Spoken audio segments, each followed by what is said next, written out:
ಹಣ್ಣು ಹೊನ್ನು.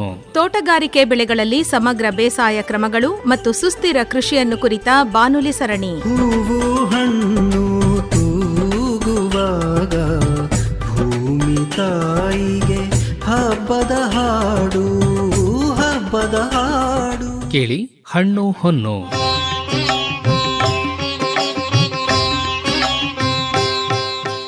ರೈತ ಬಾಂಧವರಿಗೆಲ್ಲ ನಮಸ್ಕಾರ. ಇಂದಿನ ಹಣ್ಣು ಹೊನ್ನು ಬಾನುಲಿ ಸರಣಿಯಲ್ಲಿ ತೋಟಗಾರಿಕಾ ಬೆಳೆಯಲ್ಲಿ ಕೊಯ್ಲೋತ್ತರ ತಂತ್ರಜ್ಞಾನಗಳು ಮತ್ತು ಮೌಲ್ಯವರ್ಧನೆ ಕುರಿತ ಸಂವಾದವಿದೆ. ಭಾಗವಹಿಸುತ್ತಾರೆ ಮೈಸೂರು ತಾಲೂಕು ಯಲಚನಹಳ್ಳಿಯ ತೋಟಗಾರಿಕಾ ಮಹಾವಿದ್ಯಾಲಯದ ವಿಜ್ಞಾನಿಗಳಾದ ಡಾ HB ರಶ್ಮಿ ಹಾಗೂ ಡಾ K ಚಂದನ್. ಹಣ್ಣು ಹೊನ್ನು.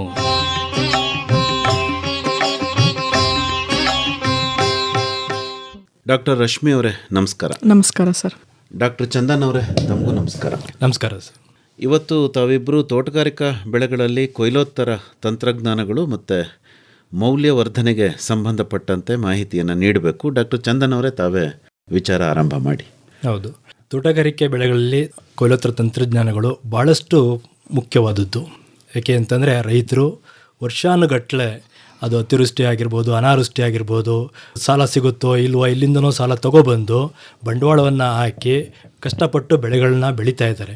ಆದರೆ ಅವರು ಬೆಳೆದಂಥ ಬೆಳೆಗಳಿಗೆ ಸರಿಯಾದಂತಹ ಬೆಲೆ ಸಿಗ್ತಾ ಇಲ್ಲ.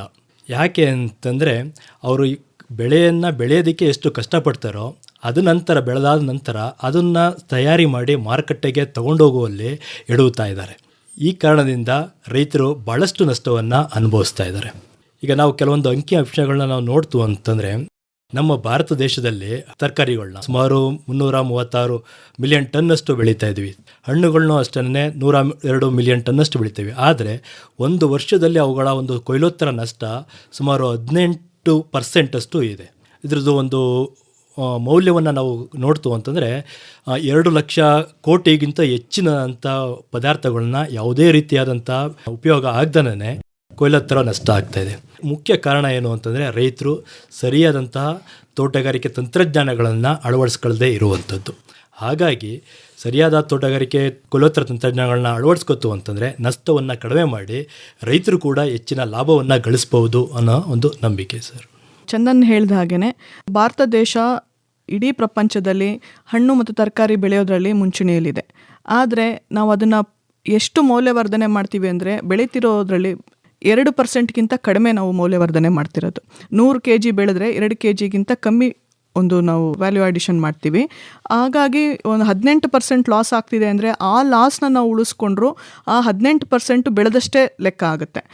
ಮತ್ತು ಇನ್ನೊಂದೇನು ಅಂತಂದರೆ, ನಮಗೆ ಒಂದು ಬೆಳೆನ ಬೆಳೆದಾಗ ರೈತನಿಗೆ ಸಿಗುವಂತಹ ಬೆಲೆ ಫ್ರೆಶ್ ಫ್ರೂಟು ವೆಜಿಟಬಲ್ಗೆ ಏನು ಸಿಗುತ್ತೆ ಅದೇನೇ ನಾವು ಪ್ರೋಸೆಸ್ ಮಾಡಿದ್ರೆ ಅದರದ್ದು 3 ಪಟ್ಟು ನಾವು ಹೆಚ್ಚಾಗಿ ಅದರಿಂದ ತಗೋಬೋದು.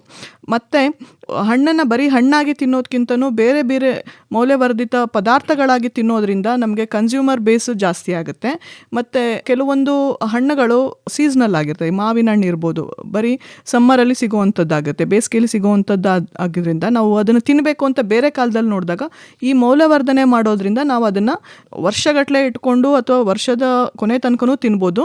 ಜೊತೆಗೆ ಇದರಲ್ಲಿ ನಮಗೆ ತುಂಬ ಮೆಡಿಸಿನಲ್ ಯುಟಿಲಿಟಿ ಇರೋದ್ರಿಂದ ನಾವು ಅದರದ್ದು ಹಣ್ಣಿರ್ಬೋದು ಅಥವಾ ಅದರದ್ದು ಸಿಪ್ಪೆ ಇರ್ಬೋದು, ಮತ್ತು ಅದು ಕೆಲವೊಂದು ಬೀಜದಲ್ಲಿ ಕೂಡ ಎಣ್ಣೆ ತೆಗಿತಾರೆ, ಅದರಿಂದನೂ ಕೂಡ ನಮಗೆ ಒಳ್ಳೆ ಬೆಲೆ ಸಿಗುವಂಥದ್ದಾಗುತ್ತೆ. ಇಷ್ಟೆಲ್ಲ ಆದಮೇಲೆ ಯಾಕೆ ಲಾಸ್ ಆಗುತ್ತೆ ಅಂತ ಅಂದರೆ, ಹಣ್ಣು ಮತ್ತು ತರಕಾರಿ ಒಂದು ಜೀವಂತ ವಸ್ತು, ಅದು ಉಸಿರಾಟದ ಪ್ರಕ್ರಿಯೆ ಇರ್ತದೆ. ಆ ಹಣ್ಣು ಮತ್ತು ತರಕಾರಿ ಇದು ನಾವು ಕಿತ್ತ ಮೇಲೂ ಅದಕ್ಕೆ ನೀರಿನ ಸಪ್ಲೈ ಆಗಬೇಕು. ಜೊತೆಗೆ ಅದರದ್ದು ಉಸಿರಾಟದ ಪ್ರಕ್ರಿಯೆ ನಡೀತಿರುವಾಗ ತಾನೇ ಅದು ಲಾಸ್ ಆಗ್ತಾ ಹೋಗುತ್ತೆ. ಇವತ್ತು ಕಿತ್ತಿರೋ 300 ಗ್ರಾಮ್ ಇರೋವಂಥ ಒಂದು ಹಣ್ಣು ನಾಳೆ 250 ಆಗ್ಬೋದು. ಅದನ್ನು ಫಿಸಿಯೋಲಾಜಿಕಲ್ ಲಾಸ್ ಆಫ್ ವೆಯ್ಟ್ ಅಂತ ಹೇಳ್ತೀವಿ.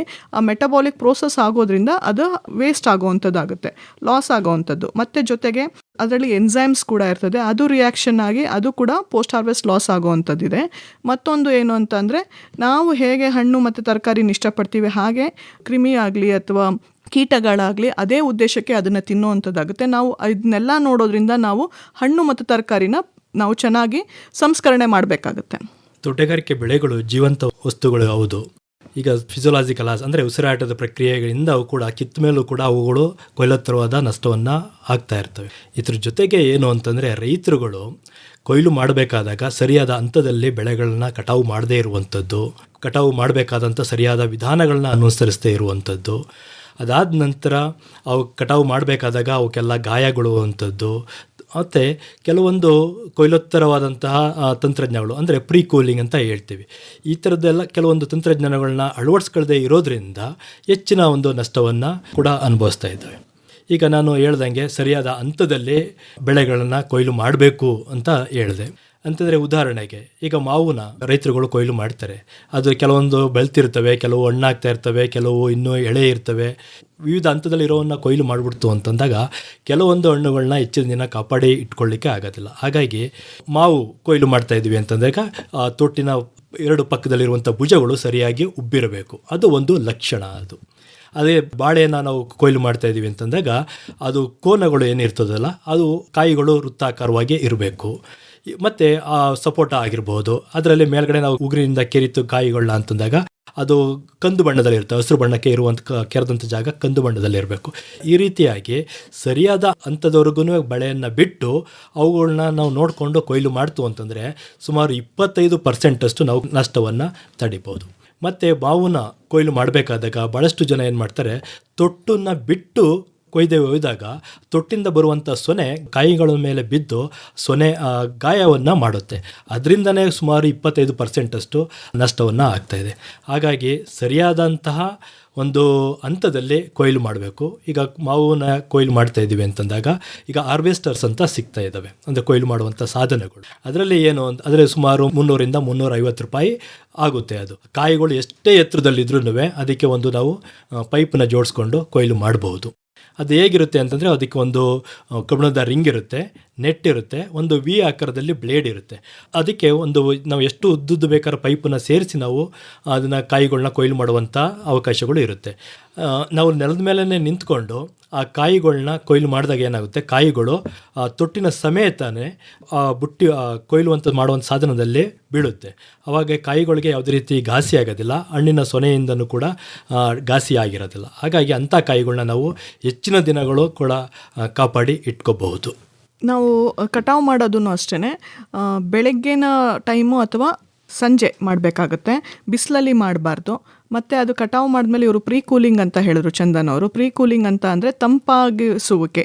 ಯಾಕಂದರೆ ಅದು ಉಸಿರಾಟದ ಪ್ರಕ್ರಿಯೆ ಏನಿದೆ, ಫೀಲ್ಡ್ ಹೀಟ್ ಏನಿರ್ತದೆ ಅದರಿಂದ ಜಾಸ್ತಿ ಹೀಟ್ ಇರೋದ್ರಿಂದ ಅದು ಹಣ್ಣು ಮತ್ತು ತರಕಾರಿಗಳು ಆಚೆ ಹೀಟ್ ಎಷ್ಟಿದೆ ಅದನ್ನೆಲ್ಲ ಅದು ಅಬ್ಸರ್ವ್ ಮಾಡಿಕೊಂಡು ಅದರದ್ದು ಉಸಿರಾಟದ ಪ್ರಕ್ರಿಯೆ ಜಾಸ್ತಿ ಆಗುತ್ತೆ.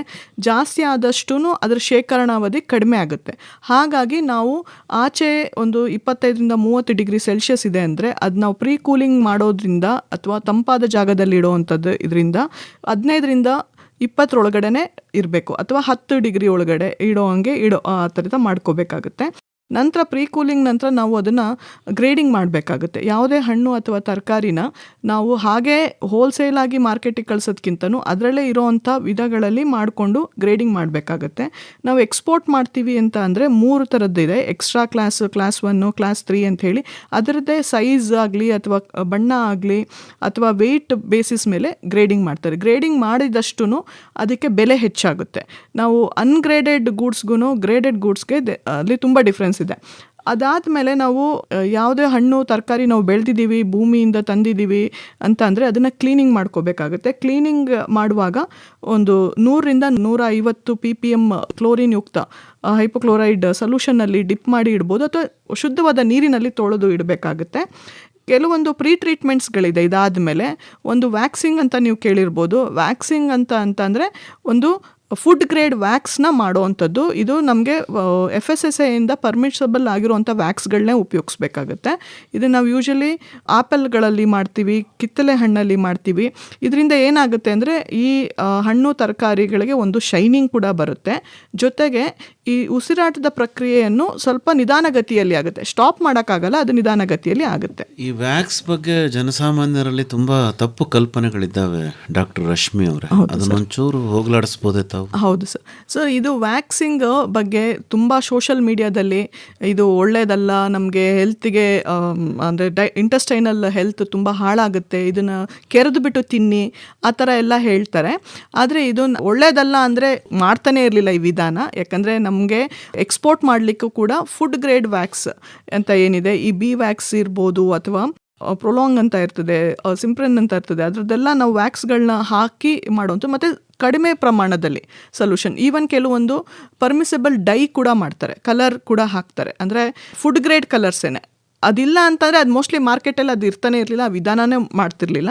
ಮತ್ತು ಈ ವಿಧಾನ ಮಾಡ್ತಿದ್ದಾರೆ ಅಂತ ಅಂದರೆ ಅದಕ್ಕೆ ಸಂರಕ್ಷಣೆಗೋಸ್ಕರನೇ ಮಾಡ್ತಾ ಇರೋದು. ಮತ್ತು ಅದನ್ನು ನೀವು ತಿನ್ನುವಾಗ ನಿಮಗೇನೋ ಅದು ತುಂಬ ಹೋಗ್ಬಿಟ್ಟು ಹಾಳಾಗುತ್ತೆ, ಇದಾಗುತ್ತೆ, ನಿಮ್ಮ ಹೆಲ್ತ್ ಹಾಳಾಗುತ್ತೆ ಅನ್ನೋದಾದ್ರೂ ಜಸ್ಟ್ ನೀವು ಟ್ಯಾಪ್ ನೀರಲ್ಲಿ ತೊಳೆದು ತಿನ್ಬೋದು, ಅದೇನು ನಿಮಗೆ ಇದಾಗೋದಿಲ್ಲ.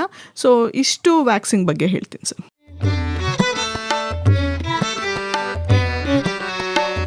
ಕೃಷಿ ನಿರಂತರ, ಹಾಗೆ ಕಲಿಕೆಯೂ ನಿರಂತರ. ಕೃಷಿಗೆಲ್ಲಿದೆ ಅಂತ್ಯ, ಆರಂಭವೇ ನಿತ್ಯ. ಹೊಸ ಪೀಳಿಗೆ ಯುವ ಶಕ್ತಿಗೆ ಮುನ್ನಡೆಯಲು ಬೇಕು. ಆತ್ಮೀಯರೇ, ಕೃಷಿ ಸಂಶೋಧನಾ ಸಂಸ್ಥೆಯೊಂದಿಗೆ ಬೇಸಾಯ ಕಲಿಯುವ ಆಸಕ್ತಿ ನಿಮಗಿದೆಯೇ? ನವೀನ ತಾಂತ್ರಿಕತೆಗಳನ್ನು ಜಮೀನಿನಲ್ಲಿ ಅಳವಡಿಸುವ ಆಸೆಯೂ ಇದೆಯೇ? ಹಾಗಿದ್ದರೆ ತಪ್ಪದೇ ಆಲಿಸಿ ಕೃಷಿ ದೀವಿಗೆ. ಕೃಷಿ ದೀವಿಗೆ ಹೊಸ ಬೆಳಕಿಗೆ ಬೇಕು. ಕೃಷಿ ದೀವಿಗೆ ಮೈಸೂರು ಬಾನುಲಿಯಲ್ಲಿ ಪ್ರತಿ ಸೋಮವಾರ ಸಂಜೆ 6:50 ಕೃಷಿ ರಂಗದಲ್ಲಿ ಸಂಶೋಧನಾ ಸಂಸ್ಥೆಯೊಂದಿಗೆ ಕೃಷಿ ಕಲಿಕೆ ಕುರಿತ ಬಾನುಲಿ ಸರಣಿ ಕೃಷಿ ದೀವಿಗೆ. ಕೃಷಿ ದೀವಿಗೆ ಹೊಸ ಬೆಳಕಿಗೆ ಬೇಕು. ಕೃಷಿ ದೀವಿಗೆ. ಈಗ ಹಾರ್ವೆಸ್ಟಿಂಗು ಮಾಡ್ತಾ ಇದ್ದಾಗ ನಾವು ಏನು ಅಂತಂದರೆ ಕಿತ್ತ ತಕ್ಷಣ ಏನು ಮಾಡ್ತಾ ಇದ್ದರೆ ಭಾಳಷ್ಟು ಜನ ಬಿಸಿಲಿನಲ್ಲೇ ಹಾಕ್ಬಿಡ್ತಾರೆ ಅದನ್ನು. ಹಾಗಾಗಿ ನೇರವಾಗಿ ಬಿಸಿಲುಗಳಿಗೆ ಕಿತ್ತಂಥ ಕೊಯ್ಲು ಮಾಡೋಂಥ ಬೆಳೆಗಳನ್ನ ಇಡೋದ್ರಿಂದ ಶಾರೀರಿಕ ನ್ಯೂನತೆಗಳು ಆಗುವಂಥ ಸಾಧ್ಯತೆಗಳು ಇರುತ್ತವೆ ಜಾಸ್ತಿ, ಮತ್ತು ಬೇಗನೆ ಬೆಳೆಗಳು ತೂಕವನ್ನು ಕೂಡ ಕಳ್ಕೊಳ್ತಾ ಇದ್ದಾವೆ. ಹಾಗಾಗಿ ಕಿತ್ತ ಮೇಲೆ ಆದಷ್ಟು ನೆರಳಿನಲ್ಲಿ ಇಡಬೇಕು, ಅಥವಾ ತೋಟದಲ್ಲೇ ಒಂದು ಟೆಂಪ್ರರಿಯಾಗಿ ಒಂದು ಶೇಡ್ ನೆಟ್ ಹಾಕ್ಕೊಂಡು ನೆರಳನ್ನು ಮಾಡಿಕೊಂಡು ಆ ಜಾಗದಲ್ಲಿ ಇಡೋದ್ರಿಂದ ಬೇಗನೆ ಅವು ಶಾರೀರಿಕ ಕ್ರಿಯೆಗಳು ಬೇಗ ಆಗುವಂಥದ್ದನ್ನ ತಡೆದು ನ್ಯೂನತೆಗಳನ್ನು ತಡೆದು ಅದು ತೂಕವನ್ನು ಕಾಪಾಡ್ಕೋಬಹುದು ಮೇಡಮ್ ಹೇಳ್ದಾಗೆ.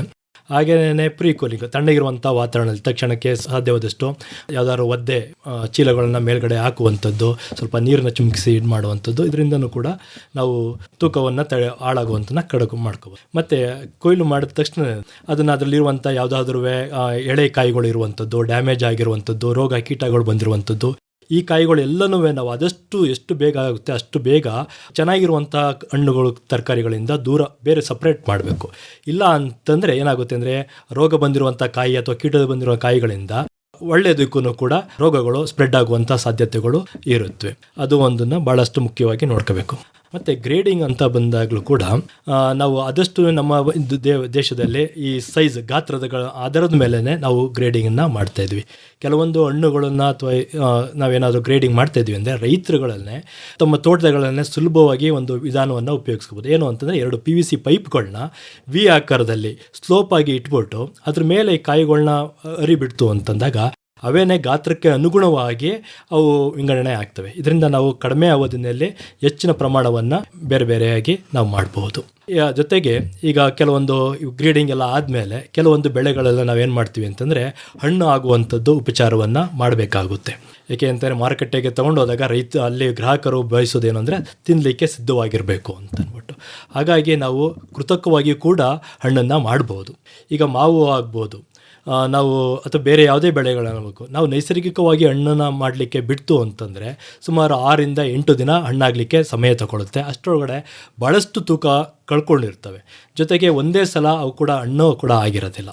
ಅವೆಲ್ಲನೂ ನಾವು ಹೋಗಲಾಡಿಸ್ಬೇಕು ಅಂತಂದರೆ ಕೃತಕವಾಗಿ ಕಾಯಿಗಳನ್ನ ನಾವು ಹಣ್ಣು ಮಾಡುವಂಥ ವಿಧಾನವನ್ನು ಅನುಸರಿಸಬೇಕು. ಇವತ್ತು ಏನಾಗ್ತಾ ಇದೆ ಅಂತಂದರೆ ಈಗ ಮಾವು ಸೀಸನ್ ನಡೀತಾ ಇದೆ. ಭಾಳಷ್ಟು ಮಾರ್ಕೆಟಿಗೆ ಹೋದಾಗ ನಾವು ಈ ಕ್ಯಾಲ್ಶಿಯಂ ಕಾರ್ಬೈಡ್ ಅಂತ ಕರಿತೀವಿ, ಅಂದರೆ ಹಿಂದೆಲ್ಲ ಪೌಡ್ರ್ ಹಾಕಿ ಹಣ್ಣು ಮಾಡಿದ್ರು ಅಂತ. ಇದನ್ನು ಉಪಯೋಗಿಸಿ ಹಣ್ಣು ಮಾಡುವಂಥದ್ದನ್ನು ಕಂಡು ಬರ್ತಾ ಇದೆ. ಇದನ್ನು ನಾವು ದಯವಿಟ್ಟು ಉಪಯೋಗಿಸಬಾರ್ದು ಯಾರನ್ನೂ.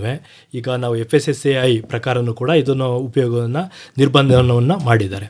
ಯಾಕೆ ಅಂತಂದರೆ ಇದರಲ್ಲಿ ವಿಷಕಾರಿ ಅಂಶಗಳು ಇರ್ತವೆ, ಫಾಸ್ಫರಸ್ ಹೈಡ್ರೈಡು, ಆರ್ಸೆನಿಕ್ ಹೈಡ್ರೈಡು ಅಂತ ಅಂದ್ಬಿಟ್ಟು. ಇವು ಕ್ಯಾನ್ಸರ್ ತರುವಂಥ ಸಾಧ್ಯತೆಗಳು ಇರುತ್ತೆ. ಹಾಗಾಗಿ ಇದನ್ನು ಬಳಕೆ ಮಾಡೋದ್ರಿಂದ ಒಂದು ಬಳಕೆದಾರರಿಗೆ ಕಾನೂನು ಪ್ರಕಾರವಾಗಿ ಜೈಲು ಶಿಕ್ಷೆಯೂ ಇರುತ್ತೆ ಮತ್ತು ದಂಡವನ್ನು ವಿಧಿಸಲಾಗ್ತದೆ. ಆದರೂ ಕೂಡ ಜನ ಇದನ್ನು ಉಪಯೋಗಿಸ್ತಾ ಇದ್ದಾರೆ. ಅದಕ್ಕಾಗಿ ನಾವು ವೈಜ್ಞಾನಿಕವಾಗಿ ಎಥ್ರಿಲ್ ಅಥವಾ ಎಥಿಲೀನನ್ನು ಬಳಸಿ ಹಣ್ಣನ್ನು ಮಾಡಬೇಕು. ಕೆಲವು ಸಲ ರೈತರುಗಳು ಹೇಳ್ತಾರೆ, ಈಗ ಮಾರ್ಕೆಟಿಗೆ ಹೋದಾಗ ನಮಗೆ ಇದು ನೈಸರ್ಗಿಕವಾಗಿ ಹಣ್ಣಾಗಿದೆಯಾ ಅಥವಾ ಪೌಡ್ರಾಗಿ ಹಣ್ಣು ಮಾಡಿದಾರಾ ಅಥವಾ ಎಥಿಲೀನ್ ಬಳಸಿ ಹಣ್ಣು ಮಾಡಿದಾರಾ ಇದು ಗೊತ್ತಾಗೋದಿಲ್ಲ, ಕಂಡುಹಿಡಿಯೋದು ಹೇಗೆ ಅಂತಂದ್ಬಿಟ್ಟು. ಈಗ ಕ್ಯಾಲ್ಶಿಯಂ ಕಾರ್ಬೈಡನ್ನು ಉಪಯೋಗಿಸಿ ಹಣ್ಣು ಮಾಡಿದ ಆಯಿತು ಅಂತಂದರೆ ದೂರದಿಂದನೇ ಹಣ್ಣುಗಳನ್ನ ನೋಡ್ತು ಅಂತಂದರೆ ಭಾಳ ಶೈನಿಂಗ್ ಇರುತ್ತೆ, ಹೊಳಿತಾ ಇರ್ತವೆ. ಮತ್ತು ಅದನ್ನು ನಾವು ಹತ್ರ ಹೋಗಿ ವಾಸನೆಯನ್ನು ನೋಡ್ತು ಅಂತಂದರೆ ನಾವು ನೈಸರ್ಗಿಕವಾದ ಹಣ್ಣಿನ ವಾಸನೆ ಬರುವುದಲು ಒಂದು ಘಾಟು ವಾಸನೆ ಬರ್ತಾ ಇರ್ತವೆ. ಆ ಹಣ್ಣನ್ನು ಕಟ್ ಮಾಡಿ ನಾವು ಓಪನ್ ಮಾಡ್ತು ಅಂತಂದರೆ ತಿರುಳು ಬಣ್ಣ ಬದಲಾವಣೆಗಳಾಗಿರೋದಿಲ್ಲ, ಇನ್ನೂ ಬಿಳಿಯಾಗೇ ಇರುತ್ತವೆ. ನಾವು ರುಚಿ ನೋಡ್ತು ಅಂತಂದರೆ ಹುಳಿ ಇರುತ್ತವೆ, ಸಮಾನಾಂತರವಾದ ಸಿಹಿ ಮತ್ತು ಹುಳಿ ಅಂಶಗಳು ಇರೋದಿಲ್ಲ. ಅಕಸ್ಮಾತ್ 1-2 ಹಣ್ಣನ್ನು ಅಥವಾ 3 ಹಣ್ಣನ್ನು ಒಂದೇ ಸಲ ತಿಂತು ಅಂತಂದಾಗ ಸ್ವಲ್ಪ ವಾಕರಿಕೆ ಬರುವಂಥದ್ದು, ತಲೆನೋವು ಬರುವಂಥದ್ದು, ಈ ರೀತಿಯಾದಂಥ ಲಕ್ಷಣಗಳೆಲ್ಲ ಇರುತ್ತೆ. ಹಾಗಾಗಿ ನಾವು ಈ ಕ್ಯಾಲ್ಶಿಯಂ ಕಾರ್ಬೈಡ್ ಉಪಯೋಗಿಸಿ ಮಾಗಿಸಿದಂಥ ಹಣ್ಣುಗಳನ್ನ ನಾವು ಬಳಸಬಾರ್ದು. ಜೊತೆಗೆ ಎಥ್ರಿಲ್ನ ಉಪಯೋಗಿಸಿ ಹಣ್ಣು ಮಾಡೋದು ಹೇಗೆ ಅಂತ ಹೇಳ್ಬೋದು. ಈಗ ದೊಡ್ಡ ದೊಡ್ಡ ಕಂಪ್ನಿಗಳೆಲ್ಲ ಆಯಿತು ಅಂತಂದರೆ ಅವ್ರದ್ದು ಏನು ಅಂತಂದರೆ ರೈಪನಿಂಗ್ ಚೇಂಬರ್ಗಳು ಅಂತ ಇರುತ್ತವೆ. ಅದು ವಾತಾವರಣವನ್ನು ನಿಯಂತ್ರಣ ಮಾಡಿಕೊಂಡು ಅದರಲ್ಲಿ ಉಪಯೋಗಿಸ್ತಾ ಇದ್ದಾರೆ, ಹಣ್ಣನ್ನು ಮಾಡ್ತಾರೆ. ಹೇಗೆ ಅಂತಂದರೆ ಎಥಿಲಿನ್ ಸಿಲಿಂಡರ್ ಅಂತ ಇರುತ್ತೆ, ಕಾಯಿಗಳನ್ನ ಒಂದು ಏರ್ ಟೈಟ್ ಇರುವಂಥ ರೂಮ್ಗಳಲ್ಲಿ ಕ್ರೇಟ್ಗಳಲ್ಲಿ ಹಾಕಿ ಜೋಡಿಸಿಟ್ಟಿರ್ತಾರೆ. ಉಷ್ಣಾಂಶವನ್ನು ಈಗ ಮಾವು ಆಯಿತು ಅಂತಂದರೆ ಒಂದು 22 ಡಿಗ್ರಿ ಅಥವಾ ಬಾಳೆ ಆಯಿತು ಅಂದರೆ 18 ಡಿಗ್ರಿ, ಈ ರೀತಿ ಉಷ್ಣಾಂಶವನ್ನು ಮೇಂಟೈನ್ ಮಾಡಿಕೊಂಡು ಆ ಸಿಲಿಂಡರ್ಗಳಲ್ಲಿ ಎಥಿಲಿನ್ ಗ್ಯಾಸ್ ಬರುತ್ತೆ. ಆ ನಿಧಾನವಾಗಿ ಅದು ಗ್ಯಾಸನ್ನು ಅದರೊಳಗಡೆಗೆ ಇಷ್ಟು ಕಾನ್ಸಂಟ್ರೇಷನ್ ಅಂದರೆ 100 ppm ಅಥವಾ 10 ppm ಈ ರೀತಿ ಅದನ್ನು ನಿಧಾನವಾಗಿ ಒಳಗಡೆಗೆ ಗ್ಯಾಸನ್ನ ಬಿಟ್ಟು ಒಂದು 24 ಗಂಟೆಗಳ ಕಾಲ ಉಪಚಾರ ಮಾಡಿ ಆಮೇಲೆ ಅವುಗಳನ್ನ CFP ಬಾಕ್ಸಸ್ ಅಂತ ಬರುತ್ತೆ ಅದರಲ್ಲಿ ಹಾಕಿ ನಾವು ಮಾರ್ಕೆಟಿಗೆ ಕಳಿಸ್ತು ಅಂತಂದಾಗ 2 ದಿವಸದಲ್ಲಿ ಆ ಬಾಕ್ಸನ್ನು ನಾವು ಓಪನ್ ಮಾಡ್ತು ಅಂದಾಗ ಕಾಯಿಗಳು ಸಂಪೂರ್ಣವಾಗಿ ಹಣ್ಣಾಗಿರುತ್ತೆ. ಅದು ನೈಸರ್ಗಿಕವಾಗಿ ನಾವು ಏನು ಹಣ್ಣು ಮಾಡ್ತೀವಲ್ಲ ಅದೇ ರೀತಿ ಕ್ವಾಲಿಟಿಯೇ ಇರುತ್ತೆ. ಇದು ಆರೋಗ್ಯದ ಮೇಲೆ ಯಾವುದೇ ರೀತಿಯಾದ ದುಷ್ಪರಿಣಾಮ ಇಲ್ಲ. ಕಾನೂನಾತ್ಮಕವಾಗಿ ಇದನ್ನು ಅನುಸರಿಸಿ ಅಂತಲೇ ಹೇಳಿರುವಂಥ ವಿಧಾನ ಇದು. ಹೀಗೆ ನಾವು ವೈಜ್ಞಾನಿಕವಾಗಿ ಹಣ್ಣು ಮಾಗಿಸಿದ ಮೇಲೆ ಯಾವುದೇ ಮಾರುಕಟ್ಟೆಗೆ ಕಳಿಸ್ತೀವಿ ಅಂದರೂ ಸರಿಯಾದ ಪ್ಯಾಕೇಜಿಂಗ್ ಮಾಡಿ ಕಳಿಸ್ಬೇಕಾಗತ್ತೆ. ನಾವು ಎಕ್ಸ್ಪೋರ್ಟ್ ಮಾಡ್ತೀವಿ ಅಂತ ಅಂದರೆ CFB ಬಾಕ್ಸಸ್ ಅಂತ ರಟ್ಟಿನ ಪೆಟ್ಟಿಗೆಗಳೇನಿರುತ್ತೆ ಅವರು ಈಗ ನಾವು ಯಾವ ದೇಶಕ್ಕೆ ಕಳಿಸ್ತೀವಿ ಅನ್ನುತ್ತೀವಿ ಅದ್ರ ಮೇಲೆ ಅದರದ್ದು ವೆಯ್ಟ್ ಇರ್ತದೆ. ಕೆಲವೊಂದು ಕಡೆ 10 kg ಕಳಿಸೋದಿರುತ್ತೆ, ಕೆಲವೊಂದು ಕಡೆ 13 kg ದ್ರಾಕ್ಷಿ ಆಗಿರ್ಬೋದು ಅಥವಾ ಮಾವಿನ ಹಣ್ಣು ಇರ್ಬೋದು, ಅಥವಾ 15 kg, ಇಲ್ಲ ಅಂತ ಅಂದರೆ 5 kg ಪ್ಯಾಕ್ಸ್ ಅದು ಮಾಡಿ ಕಳಿಸುವಾಗ ಆ ಪ್ಯಾಕೆಟ್ಸಲ್ಲಿ ಏನಿರುತ್ತೆ ಅಂದರೆ ಎರಡೂ ಕಡೆ ಒಂದು 5% ಹೋಲ್ಸ್ ಇರಬೇಕು. ಅದು ನಾವು ವೆಂಟಿಂಗ್ ಆಫ್ ಸ್ಪೇಸ್ ಅಂತ ಹೇಳ್ತೀವಿ. ಯಾಕಂದರೆ ಹಣ್ಣು ಮತ್ತು ತರಕಾರಿಗಳು ಉಸಿರಾಟದ ಪ್ರಕ್ರಿಯೆ ಚಾಲನೆಯಲ್ಲೇ ಇರುವಾಗ ಮತ್ತು ಅದರಲ್ಲಿ ಎರೇಷನ್ ಆಗಬೇಕಾಗತ್ತೆ, ಯಾವುದು ನಾವು ಸಫೋಕೇಟ್ ಮಾಡಿ ಕಳ್ಸೋಕ್ಕಾಗೋದಿಲ್ಲ. ಜೊತೆಗೆ ಆ ಪ್ಯಾಕೇಜಿಂಗ್ ಮಾಡುವಾಗ ಮಧ್ಯದಲ್ಲಿ ಒಂದು ಹಣ್ಣು ಇನ್ನೊಂದು ಹಣ್ಣಿಗೆ ತಗಲಬಾರ್ದು ಅಂತಂದರೆ ಕುಷನಿಂಗ್ ಮೆಟೀರಿಯಲ್ಸ್ ಅಂತ ಇರುತ್ತೆ. ಈ ಬಬಲ್ ಇರೋವಂಥದ್ದು ಪೇಪರ್ಸ್ ಇರ್ಬೋದು, ಅಥವಾ ಪೇಪರ್ ಕಟ್ಟಿಂಗ್ಸ್ ಇರ್ಬೋದು, ಅಥವಾ ಈ ಪ್ಲಾಸ್ಟಿಕ್ದು ಫೋಮ್ ಮೆಟೀರಿಯಲ್ ಇರ್ತದೆ ಅದನ್ನೆಲ್ಲ, ಇಲ್ಲಾಂದರೆ ಟ್ರೇಸ್ಗಳು ಬರುತ್ತೆ. ಈಗ ನಾವು ಹೇಗೆ ಮೊಟ್ಟೆಗೆ ಟ್ರೇಗಳಿರ್ತದೆ ಆ ಥರನೇ ಕಾರ್ಡ್ಬೋರ್ಡ್ ಟ್ರೇಸ್ಗಳಿರ್ತದೆ. ಆ ಟ್ರೇಗಳಲ್ಲಿ ಒಂದೊಂದು ಹಣ್ಣು ಒಂದೊಂದು, ಇದರಲ್ಲಿ ಕಿವಿ ಫ್ರೂಟ್ ಇರ್ಬೋದು, ಸಪೋಟ ಇರ್ಬೋದು, ಪ್ರತಿಯೊಂದನ್ನು ನಾವು ಸೂಕ್ಷ್ಮವಾಗಿ ಅದನ್ನು ಪ್ಯಾಕ್ ಮಾಡಿ ಇಡಬೇಕಾಗುತ್ತೆ. ಯಾಕಂದರೆ ಕೆಲವೊಂದು ಹಣ್ಣುಗಳು 2 ಜೊತೆಲಿ ಉಜ್ಜಿನೇ ಅದಕ್ಕೆ ತುಂಬ ಡ್ಯಾಮೇಜ್ ಆಗುವಂಥದ್ದು ಜಾಸ್ತಿ ಇರ್ತದೆ. ನಂತರ ಹೂವನ್ನು ನಾವು ಪ್ಯಾಕ್ ಮಾಡಿ ಕಳಿಸ್ತೀವಿ ಅಂತಂದರೆ ಈಗ ಆರ್ಕಿಡ್ಸ್ನ ಪ್ಯಾಕ್ ಮಾಡ್ತೀವಿ ಅಥವಾ ಆ್ಯಂಥೋರಿಯಮ್ಸ್ನ ಪ್ಯಾಕ್ ಮಾಡ್ತೀವಿ ಅಂದರೆ ಅದರದ್ದೇ ವಿಧಾನಗಳಿದೆ. ಅದಕ್ಕೊಂದು ಪಾಲಿಥೀನ್ ಶೀಟ್ ಶೆಲ್ಫ್ ಇದನ್ನು ಮಾಡಿಬಿಟ್ಟು ನಾವು ಕವರ್ ಮಾಡಿಬಿಟ್ಟಿಡಬೇಕಾಗುತ್ತೆ. ಈಗ ರೋಸ್ ಇರ್ಬೋದು, ರೋಸ್ ಅದರದ್ದು ಫ್ಲವರ್ ಸ್ಟಾಕ್ ಏನಿರುತ್ತೆ, ಸ್ಟೆಮ್ ಸ್ಟಾಕ್, ಅದ್ರ ಕೆಳಗಡೆ ನಾವು ಕಾಟನ್ ಪ್ಲಗ್ ಹಾಕಿಬಿಟ್ಟು ಕಳಿಸೋವಂಥದ್ದು. ಜೊತೆಗೆ ಬಂಡಲ್ಸ್ ಮಾಡಿ ಕಳಿಸ್ಬೇಕಾಗಬೇಕು. ಕಾರ್ನೇಷನ್ ಒಂದು ಇರೋದ್ರಿಂದ ಹೂವಿನ ಏನಿರುತ್ತೆ ಅದು ಸ್ಪ್ಲಿಟ್ಟಿಂಗ್ ಅಂತ ಆಗ್ಬಿಡುತ್ತೆ. ಅದಕ್ಕೊಂದು ಬ್ಯಾಂಡ್ ಕೂಡ ಆಗಬೇಕು, ಯಾಕಂದರೆ ಅದು ಟ್ರಾನ್ಸ್ಪೋರ್ಟೇಷನಲ್ಲಿ ಅದು ಸ್ಪ್ಲಿಟ್ ಆಗಿ ಆಚೆ ಬರುವಂಥದ್ದು. ಅಂಥದ್ದನ್ನು ಕೆಲವೊಂದು ಸಲ ಮಾರ್ಕೆಟಲ್ಲಿ ರಿಜೆಕ್ಟ್ ಮಾಡ್ತಾರೆ. ಹಾಗೆ ನಾವು ಪ್ಯಾಕ್ ಮಾಡಿ ಕಳಿಸ್ಬೇಕು. ಪ್ಯಾಕಿಂಗಲ್ಲೂ ತುಂಬ ಥರದ ಪ್ಯಾಕಿಂಗ್ಗಳಿದೆ. ಒಂದು ಮಾಡಿಫೈಡ್ ಅಟ್ಮಾಸ್ಫಿರಿಕ್ ಪ್ಯಾಕೇಜಿಂಗ್ ಅಂತ ಇದೆ. ಅದರಲ್ಲಿ ಏನು ಅಂತ ಅಂದರೆ ಅದರಲ್ಲಿರೋ ಅಂಥ ಏನು ನಮ್ಮದು ಇದಿದೆ ಅದನ್ನು ಹತೋಟಿಯಲ್ಲಿಟ್ಟು ಆಕ್ಸಿಜನ್ ಸಪ್ಲೈ ಅಥವಾ CO2 ಕಾನ್ಸಂಟ್ರೇಷನ್ನ ವೇರಿಯೇಷನ್ ಆಗ್ತಿರೋದನ್ನು ಹತೋಟಿಯಲ್ಲಿಟ್ಟು ಆ್ಯಕ್ಟಿವ್ ಪ್ಯಾಕೇಜಿಂಗು, ಪ್ಯಾಸಿವ್ ಪ್ಯಾಕೇಜಿಂಗ್ ಅಂತೇಳಿ ತುಂಬ ಥರದ್ದು ಪ್ಯಾಕೇಜಿಂಗ್ ಇರ್ತದೆ. ಅದೇ ನಾವು ಮೌಲ್ಯವರ್ಧನೆ ಮಾಡಿರುವಂಥ ಪದಾರ್ಥಗಳನ್ನ ಪ್ಯಾಕ್ ಮಾಡಬೇಕು ಅಂತಂದರೆ ಪ್ರತಿಯೊಂದಕ್ಕೂ ಸ್ಟ್ಯಾಂಡರ್ಡೈಸ್ಡ್ ಪ್ಯಾಕ್ಸ್ ಇರ್ತದೆ. ಕೆಲವೊಂದು ಸ್ಪೈಸಸ್ ಆದರೆ ಅಲ್ಯೂಮಿನಿಯಂ ಡಬ್ಬಗಳಿರ್ಬೋದು. ಯಾಕಂದರೆ ಅದರಲ್ಲಿ ಮೇನ್ ಕಾಂಪೋನೆಂಟು ಫ್ಲೇವರ್ಸ್ ಹೋಗಬಾರ್ದು ಅನ್ನೋದಿರ್ತದೆ. ಇಲ್ಲ ಅಂತ ಅಂದರೆ ಸ್ಟ್ಯಾಂಡಿಂಗ್ ಪೌಚಸ್ ಇರ್ತದೆ, ಆ ಥರದ್ದು ಪ್ಯಾಕ್ ಮಾಡಬೇಕಾಗುತ್ತೆ. ಮತ್ತು ಈಗ ಏನು ಅಂತಂದರೆ ಫುಲ್ಲು ಕವರ್ ಆಗೋಗೆ ಅಲ್ಲ, ಸೀತ್ರು ನಮಗೆ ಗೊತ್ತಾಗಬೇಕು ಒಳಗಡೆ ಏನು ನಾವು ಕ್ಯಾಂಡೀಸ್ ಪ್ಯಾಕ್ ಮಾಡಿದ್ದೀವ ಅಥವಾ ಪೌಡರ್ಸ್ ಹೇಗಿದೆ ಅನ್ನೋದಕ್ಕೆ ಒಂದು ವಿಂಡೋ ಇರೋವಂಥದ್ದು. ಮತ್ತು ಅದ್ರ ಮೇಲೆ ಎಲ್ಲ ಲೇಬಲಿಂಗು ಆಗಬೇಕಾಗುತ್ತೆ. ಪ್ಯಾಕೇಜಿಂಗ್ ಅಂತಂದರೆ ಜಸ್ಟ್ ಪ್ಯಾಕ್ ಮಾಡಿ ಕಳಿಸೋದಲ್ಲ, ಇದರಲ್ಲಿ ಎಷ್ಟು ವೆಯ್ಟ್ ಇದೆ, ಯಾವ ವೆರೈಟಿ ಇದೆ, ಮತ್ತು ಯಾವತ್ತು ಇದನ್ನು ಹಾರ್ವೆಸ್ಟ್ ಮಾಡಿದ್ದೀವಿ, ಅದೆಲ್ಲ ಡೀಟೇಲ್ಸ್ ಇರೋದ್ರಿಂದ ಕನ್ಸ್ಯೂಮರ್ಗೆ ಒಂದು ಕ್ರೆಡಿಬಿಲಿಟಿ ಇರ್ತದೆ ತಗೊಳ್ಳುವಾಗದು. ಈಗ ಒಂದು ನಂಜನಗೂಡು ರಸಬಾಳೆನೇ ನಾವು ಪ್ಯಾಕ್ ಮಾಡಿ ಕಳಿಸ್ತೀವಿ ಅಂತಂದರೆ, ನಂಜನಗೂಡು ರಸಬಾಳೆ ಅಂತ ಅದ್ರ ಮೇಲೆ ಬರೆದಿದ್ರೆ ಅದಕ್ಕೊಂದು ವ್ಯಾಲ್ಯೂನೇ ಜಾಸ್ತಿ ಆಗುತ್ತೆ, ತಕ್ಷಣ ತಗೋಬೇಕು ಅಂತ ಅನಿಸುತ್ತೆ, ಮತ್ತು ಇಲ್ಲಿಂದ ಬಂದಿದೆ ಅಂತ ಹೇಳಿ ಇರೋವಂಥ ಕ್ರೆಡಿಬಿಲಿಟಿನೂ ಇರ್ತದೆ. ನಂತರ ಈ ಪ್ಯಾಕೇಜಿಂಗ್ ಆದಮೇಲೆ ಪ್ಯಾಕೇಜಿಂಗ್ ಯಾಕೆ ಮಾಡೋದಂದ್ರೆ ಒಂದು ಬ್ರ್ಯಾಂಡಿಂಗ್ಗೋಸ್ಕರನೂ ಆಗುತ್ತೆ, ಜೊತೆಗೆ ಅದು ಸಂಸ್ಕರಣೆನೂ ಆಗುತ್ತೆ. ನಂತರ ಇದನ್ನು ನಾವು ಶೇಖರಣೆ ಮಾಡಬೇಕು ಅಂತ ಅಂದರೆ, ನಾವು ಇವತ್ತು ಮಾರ್ಕೆಟ್ ಚೆನ್ನಾಗಿಲ್ಲ, ಇನ್ನೊಂದು ತಿಂಗಳು ಬಿಟ್ಟು ಮಾಡಬೇಕು ಅಂತ ಅಂದರೆ, ಅಥವಾ ಚಂದನ್ ಅವ್ರು ಹೇಳ್ದಂಗೆ ಇವತ್ತು ಮಾರ್ಕೆಟ್ ಚೆನ್ನಾಗಿದೆ, ನಾವು ಬೇಗ ಮಾಗಿಸ್ಬಿಟ್ಟು ಕೊಡಬೇಕು ಅಂದರೆ 2-3 ದಿನದಲ್ಲಿ ವರಮಹಾಲಕ್ಷ್ಮಿ ಹಬ್ಬ ಇದೆ ಅಂತ ಅಂದರೆ ನಾವು ಬಾಳೆಹಣ್ಣನ್ನು ನಾವು ಮಾಗಿಸ್ಕೊಡ್ತೀವಿ ಅಂತ ಅಂದ್ರೂ, ಈ ಮೈಸೂರಂಥ ಪ್ರದೇಶದಲ್ಲಿ ಹಾಪ್ಕಾಮ್ಸಲ್ಲಿ ಒಂದು ಇಟಾಲಿಯನ್ ರೂಮ್ಸ್ಗಳೇ ಇದ್ದಾವೆ, ರೈಪ್ನಿಂಗ್ ಚೇಂಬರ್ಸ್ ಇದೆ. ಅಲ್ಲಿ ಅವ್ರ ಹತ್ರ ನೀವು ತೊಗೊಂಡೋಗಿ ಕೊಟ್ಟರೆ ಅವ್ರು ಮಿನಿಮಮ್ ಚಾರ್ಜ್ ಮಾಡಿ ನಿಮಗೆ ರೈಪನಿಂಗ್ ಮಾಡಿ ಕೊಡ್ತಾರೆ. ಅವರ ಅಂಕಿ ಅಂಶ ಪ್ರಕಾರ ನಮ್ಮ ಪ್ರತಿದಿನದ ಒಂದು ಡಿಮ್ಯಾಂಡ್ ಏನಿದೆ 4 ಟನ್ ಬಾಳೆಹಣ್ಣಿದೆ ನಮ್ಮ ಈ ಮೈಸೂರು ಇದಕ್ಕೆ. ಸೊ ಅವರು ಅದರಷ್ಟು ಅವರಿಗೆ ಕೆಪಾಸಿಟಿ ಇದೆ, ಅದನ್ನು ಮಾಡಿ ಕೊಡ್ತಾರೆ. ನಾವು ಸುಲಭವಾಗಿ ಕೂಡ ಮನೆಯಲ್ಲಿ ಕೂಡ ನಾವು ಮಾಡ್ಕೋಬೋದು. ಜೊತೆಗೆ ಶೇಖರಣೆ ಮಾಡ್ತೀವಿ ನಾವು, ಓಕೆ ಇವತ್ತು ಕೊಡೋದಿಲ್ಲ, ಇನ್ನೊಂದು ವಾರ ಬಿಟ್ಟು ಕೊಡ್ತೀವಿ ಅಂತಂದರೆ ಅದರಲ್ಲಿ ಕೋಲ್ಡ್ ಸ್ಟೋರೇಜ್ ರೂಮ್ಸ್ ಇರ್ಬೋದು, ರೆಫ್ರಿಜರೇಟೆಡ್ ರೂಮ್ಸ್ ಇರ್ಬೋದು. ಜೊತೆಗೆ CA ಸ್ಟೋರೇಜ್ ಅಂತ ಹೇಳ್ತೀವಿ, ಅಂದರೆ ಕಂಟ್ರೋಲ್ಡ್ ಅಟ್ಮಾಸ್ಫಿಯರ್ ಸ್ಟೋರೇಜ್. ಅಲ್ಲಿ ನಾವು ಬರೀ ಟೆಂಪ್ರೇಚರ್ ಮಾತ್ರ ಕಡಿಮೆ ಮಾಡೋದಲ್ಲ, ಎಷ್ಟು ನಮಗೆ ಉಷ್ಣಾಂಶ ಜೊತೆಗೆ ನಾವು ಏರ್ ಕಾನ್ಸಂಟ್ರೇಷನ್ ಕೂಡ ನಾವು ಚೆಕ್ ಮಾಡಿ ಇದು ಮಾಡ್ತೀವಿ. ಅಂದರೆ ಇಷ್ಟೇ ಪರ್ಸೆಂಟೇಜ್ ಆಕ್ಸಿಜನ್ ಇರಬೇಕು, ಇಷ್ಟು ಪರ್ಸೆಂಟೇಜ್ ಕಾರ್ಬನ್ ಡೈಆಕ್ಸೈಡ್ ಇರಬೇಕು, ಉಳಿದಿರೋದನ್ನ ತೆಗೆದು ಇದು ಮಾಡಬೇಕು. ಮತ್ತು ಇಥಿಲಿನ್ ಅನ್ನೋದು ನಮ್ಮ ವಾತಾವರಣದಲ್ಲಿರೋದನ್ನ ಅದನ್ನು ಎಷ್ಟು ಕಂಟ್ರೋಲಲ್ಲಿ ಇಡಬೇಕು ಅಂಥೇಳಿ ಅದನ್ನು ಮಾಡೋವಂಥದ್ದು ಇದೆ. ಯೂಶಲಿ ಎಕ್ಸ್ಪೋರ್ಟ್ ಮಾಡೋವಂಥದ್ದು ಹೈ ಎಂಡ್ ಕಮರ್ಷಿಯಲ್ ಕ್ರಾಪ್ಸ್ಗಳಿಗೆಲ್ಲ ಈ CA ಸ್ಟೋರೇಜ್ನ ಉಪಯೋಗಿಸ್ತಾರೆ. ಇಷ್ಟು ಸ್ಟೋರೇಜ್ ಫೆಸಿಲಿಟೀಸ್ ಆದಮೇಲೆ ನಾವು ಪ್ರೋಸೆಸಿಂಗ್ ಮಾಡೋಣ ಅಂತ ಹೋದರೆ ಚಂದನ್ ಅವರು ಹೇಳ್ತಾರೆ ಅದ್ರ ಬಗ್ಗೆ. ಪ್ರೊಸೆಸಿಂಗ್ ಜೊತೆಗೆ ಇನ್ನೊಂದೆರಡು ಮಾತುಗಳನ್ನ ಹೇಳ್ತೇನೆ. ಈಗ ಹಣ್ಣನ್ನು ಮಾಡಿಸೋದ್ರ ಬಗ್ಗೆ, ಈಗ ಅಪ್ಕಮ್ಸಲ್ಲೂ ಕೂಡ ಹಣ್ಣು ಮಾಡಿಸುವಂಥ ಘಟಕಗಳಿದ್ದಾವೆ.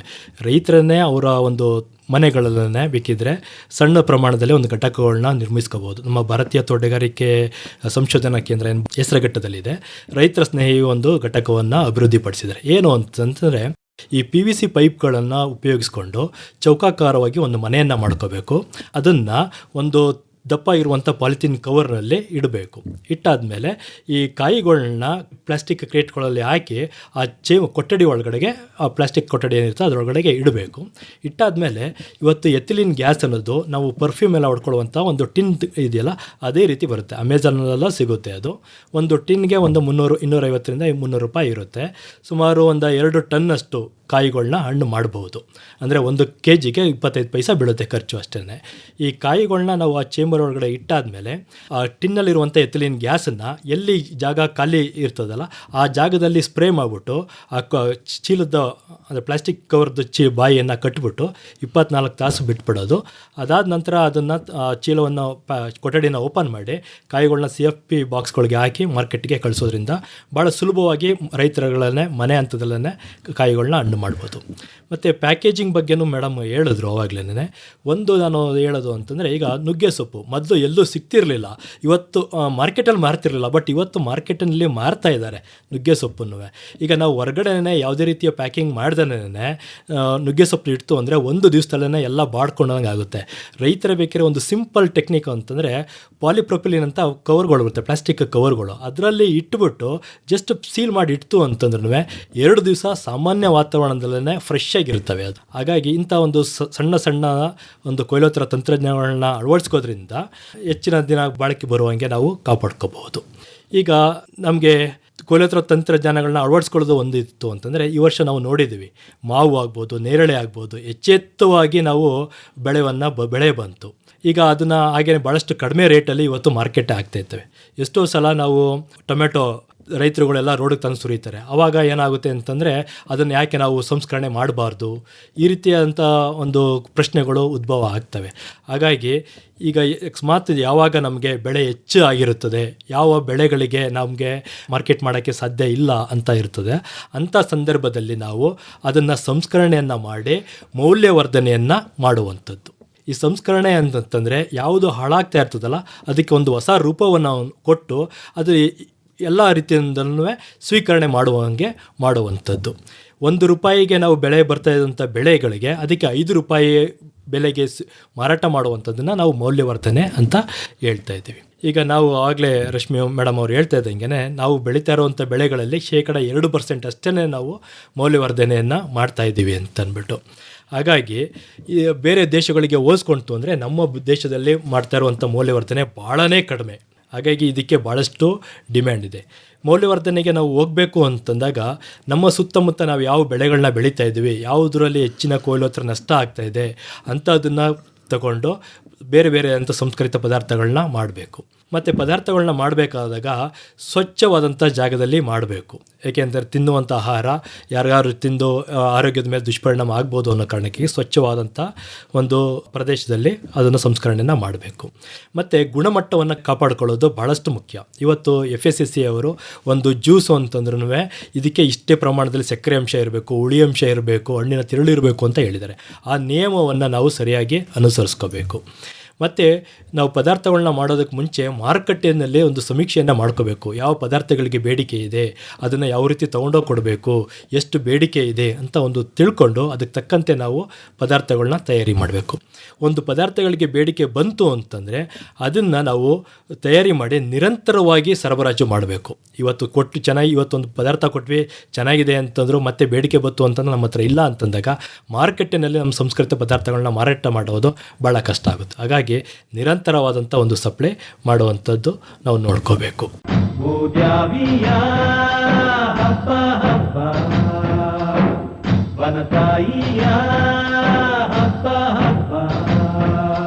ರೈತ ಬಾಂಧವರೇ, ಪ್ರತಿದಿನ ಸಂಜೆ 6:50 ಪ್ರಸಾರವಾಗುವ ಕೃಷಿ ರಂಗ ಕಾರ್ಯಕ್ರಮಗಳನ್ನು ಮತ್ತೆ ಮತ್ತೆ ಕೇಳಬೇಕಾ? ಹಾಗಿದ್ರೆ ನಮ್ಮ ಯೂಟ್ಯೂಬ್ ಚಾನೆಲ್ AIR ಮೈಸೂರು 100.6 ಅನ್ನು ಸಬ್ಸ್ಕ್ರೈಬ್ ಮಾಡಿಕೊಳ್ಳಿ. ನಮ್ಮ ಕೃಷಿ ಕಾರ್ಯಕ್ರಮಗಳು ಇದರಲ್ಲಿ ಯಾವಾಗಲೂ ಲಭ್ಯ.